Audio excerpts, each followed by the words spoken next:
Bigfoot is real. Yeah, I know. Hear me out, though. If you were to ask your great-great-grandpappy whether they believed in hairy giants, they would probably have said yes, no matter where on this planet they were from, although they might have been known by different names.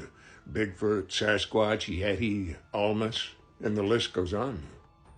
The term Sasquatch itself comes from the Salish people from the Pacific Northwest, of which I have some friends here on this app. Hey, friends. The term itself means wild men, and they believed in the wild men, and still do. Even within the tribes themselves, many tribes had different names and different beliefs about these beings. Have you heard of the Flathead tribe of Indians? That's what they were called, although they never practiced head flattening.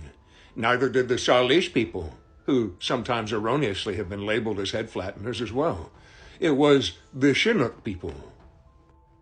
But have you ever stopped to ask yourself why they might consider that beautiful?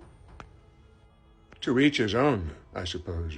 From ancient Peru to the plains of America and the Pacific Northwest, different people have practiced head flattening. But again, why? Look at the cone head on this gorilla. Isn't that something? You can see it again there. It's called a sagittal crest, where the peak is of those strong muscles attached for chewing.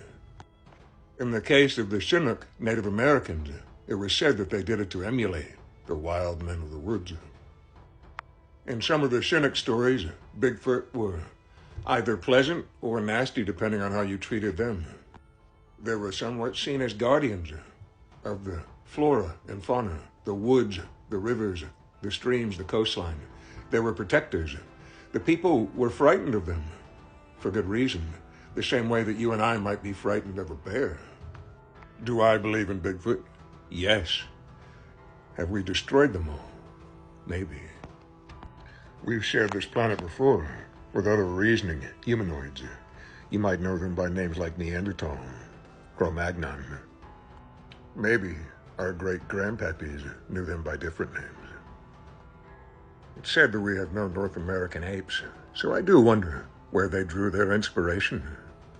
The million-dollar question: do you believe that it's possible, even a little bit, that they're out there now?